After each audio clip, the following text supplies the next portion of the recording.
అరే నీ గోల్స్ అలాగుండా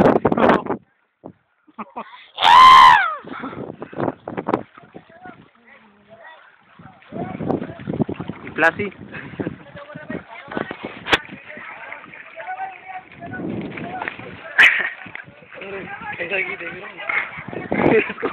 उसको भी डाल दो कि जाया करे तू అమ్మాయిలు అబ్బాయిలు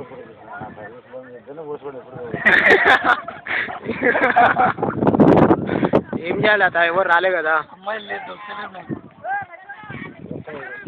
అమ్మాయి దొరకకనే ఆనికి నేను నాక ఇగో ఇక మంచిగా వస్తే ఇక అందరూ అమ్మాయిలు దొరికిన వాళ్ళు కంపల్సరీ వస్తారు ఇక్కడికి ఇక మాకు దొరకలేదు అయినా ఇక అమ్మాయి కోసం ఈ నాగన్ సాగర్ విశేషాలు అని ఎందుకు అమ్మాయికి ఎప్పుడైనా పట్టుకోవచ్చు దీన్ని పట్టుకోలేము కదా ఇప్పుడు అట్లానే వచ్చేసి అడిగారంటే వస్తా అన్నాడా రాడిగా